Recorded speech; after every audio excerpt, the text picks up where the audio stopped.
시죠. 자, 롯데 지주회사라고 2017년 10월에 복잡한 순환 출자 구조를 위해 만들어진 롯데 지주회사의 주력 계열사입니다. 자, 이 롯데 쇼핑 같은 경우는 백화점 사업과 슈퍼, 할인점, 드러그스토어, 이커머스, 전자제품 전문점 등 국내 유통 분야에서 독보적인 지위를 확보하고 있는 기업이죠.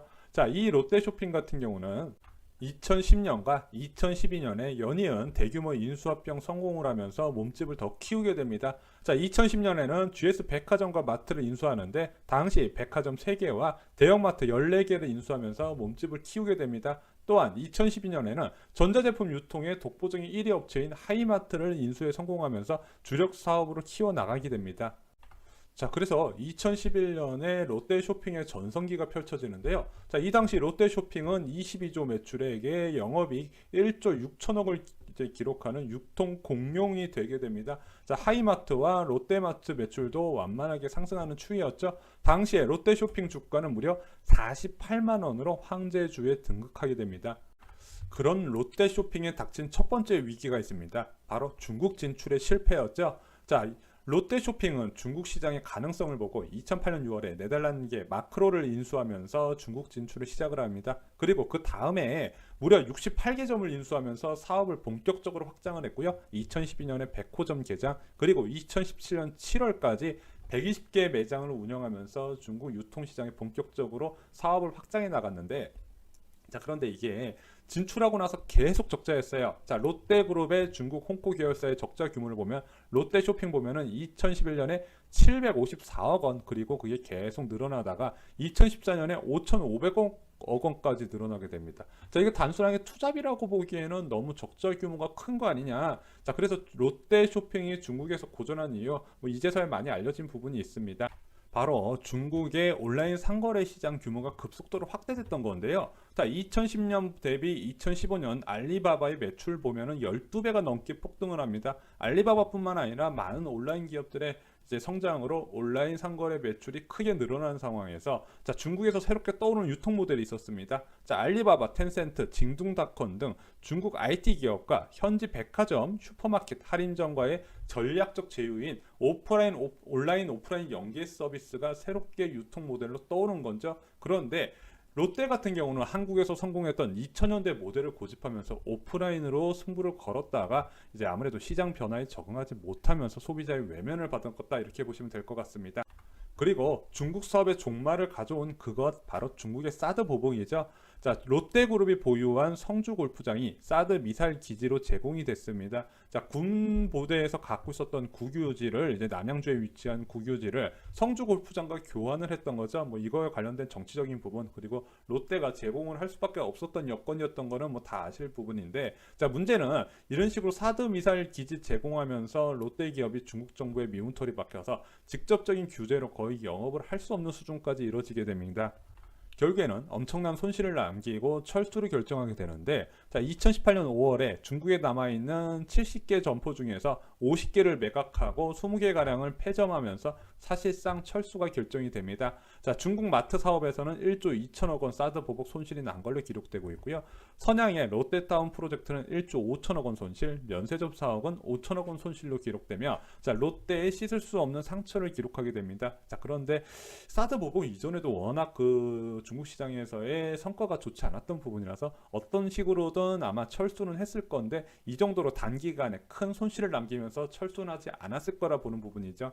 자, 그런데 위기는 한꺼번에 온다고 했어요. 어느 기업이 운영을 잘하고 있다가 위기가 하나 온다고 해서 대부분 기업들이 그 위기를 슬기롭게 잘 헤쳐나가면서 생존을 모색하게 됩니다. 특히 롯데쇼핑처럼 자산도 많고 규모가 큰 기업 같은 경우는 더욱 그렇죠. 그런데 여러 가지 위기가 복합적으로 오게 되면 생존이 위태해질 수밖에 없는 거예요. 그 위기는 중국에서도 겪었지만은 온라인 모바일 유통 채널의 급성장입니다. 자, 대한민국 온라인 모바일 연간 쇼핑을 보면은 2014년에 45조 원 규모였다가 2018년에 115조 원으로 2.4배 성장하게 됩니다. 급속도로 커지는 거죠.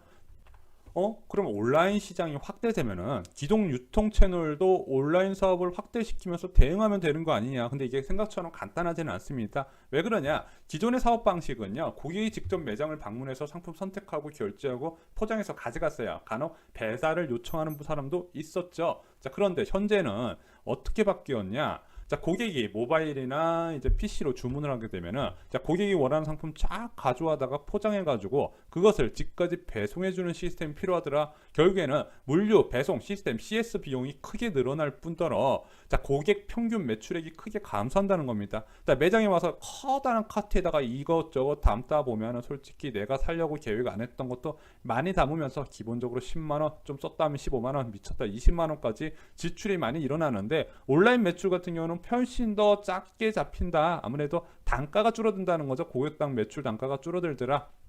게다가 모바일 쪽에서는 가격 경쟁이 워낙 심하게 일어나는 겁니다. 모바일이나 온라인 방식에서는 오프라인에서는 그냥 집 근처 가까운 할인점에 가다 보니까 가격 변화에 그렇게 민감하게 작용을 하진 않았는데 지금은 경쟁자가 너무 많고 위치와 상관없이 어차피 PC상의 가격만으로 경쟁하는 상황이 되다 보니까 판매 가격이 낮아질 수밖에 없는 거죠. 판매 가격은 낮아지고 고객의 평균 매출액은 떨어지다 보니까 타격이 클 수밖에 없는 상황에서 비용은 커지는 겁니다. 자, 결국에는 고객 이탈을 방어한다 하더라도 수익 감소는 어쩔 수 없는 부분이다. 이렇게 보시면 될 것 같아요.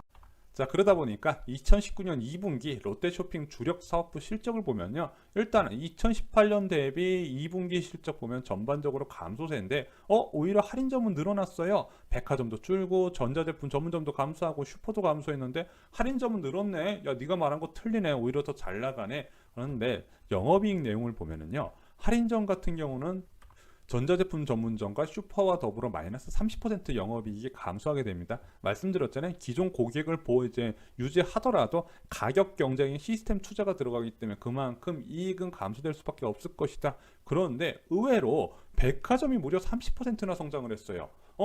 백화점은 온라인 유통 채널에 영향을 안 받을까요? 안 받겠습니까? 백화점에서 옷 입어보고 온라인 쇼핑에서 주문하면 훨씬 싼데요. 당연히 타격을 받겠죠. 그런데 어떻게 백화점이 성장을 했을까요?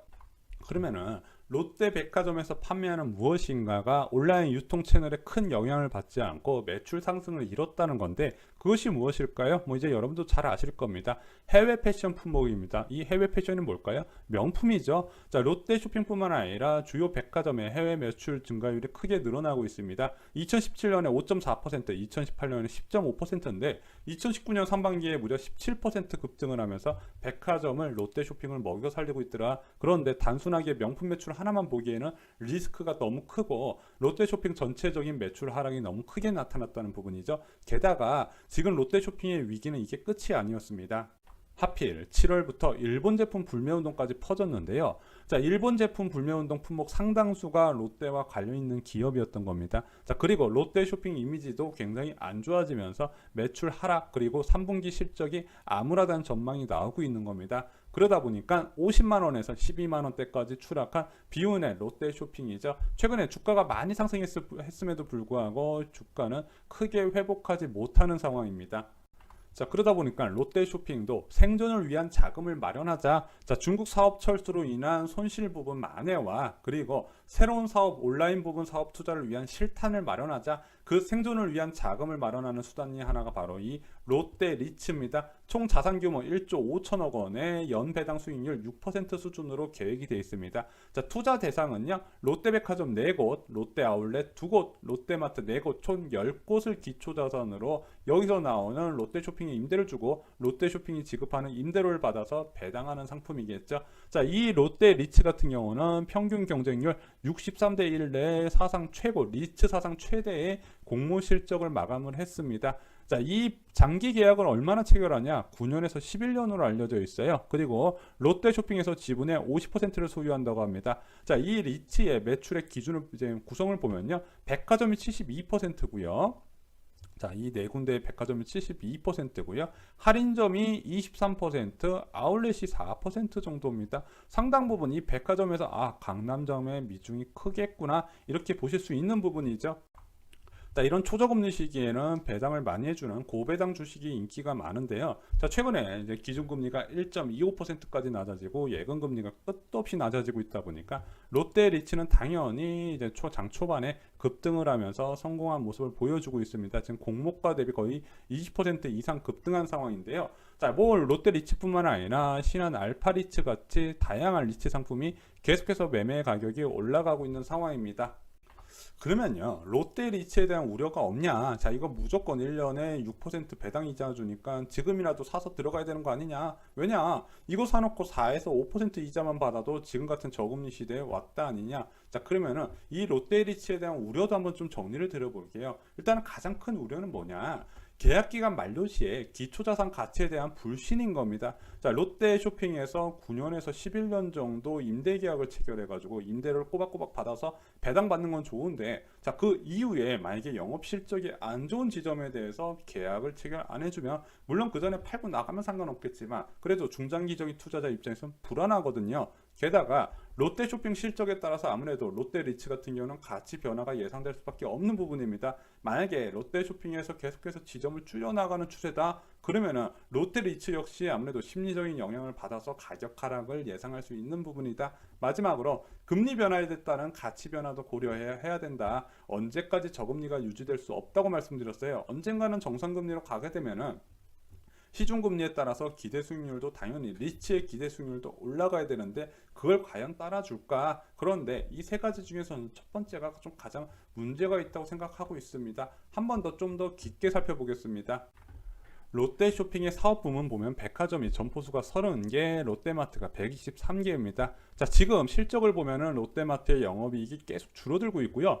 백화점 같은 경우는 선방을 하고 있는데 선방을 시킨 존재가 바로 명품이었어요. 근데 여러분들 명품이라는 게 지역마다 아무래도 소비 수준이 다르다 보니까 명품 매출액도 다를 거라고 생각이 돼요. 아무래도 서울 지역에 있는 백화점에서 명품 소비가 더 많을 것이고 지방이나 소도시로 갈수록 명품 소비에 아무래도 비중이 적을 거다. 저만 그렇게 생각하는 부분은 아닐 겁니다. 자, 그러면은 아까 롯데마트는 아무래도 온라인 쇼핑의 비중을 늘릴 수밖에 없을 것이다. 그럼 온라인 쇼핑에 대해서 대규모 시설 투자가 들어가고 나서는 어떻게 하겠습니까? 오프라인 매장을 줄여나가겠죠. 롯데백화점도 같은 경우입니다. 아무래도 이 롯데백화점 성장세에 기여하는 점포와 그렇지 않은 점포를 구분해서 가겠죠.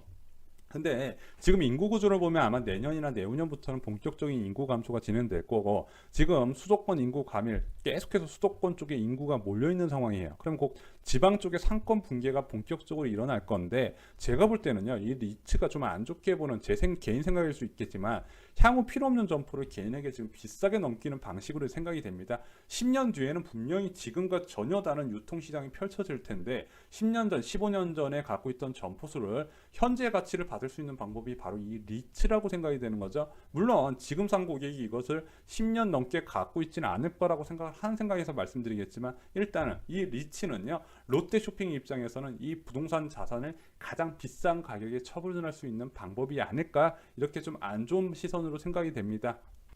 자, 마트나 백화점 중에서 수도권에 위치한 경우는 아무래도 이것을 주상복합 등으로 활용하면서 가치를 높일 수 있겠지만, 대부분 지방에 있는 거, 이번에 리츠에 배당된 것도 70%는 지방 물건이거든요. 자, 이 지방에 있는 물건들은 나중에 롯데 쇼핑과의 계약이 끝나게 되면은 롯데 쇼핑이 나갈 정도면 어느 사업자가 들어와서 거기 매출을 살릴 수 있겠습니까? 처치 곤란할 가능성이 충분히 있다. 그 부분 여러분들이 염두해 주셨으면 좋겠습니다. 이상으로 쇼킹 경제 마칩니다. 구독, 추천 꼭 부탁드립니다. 감사합니다.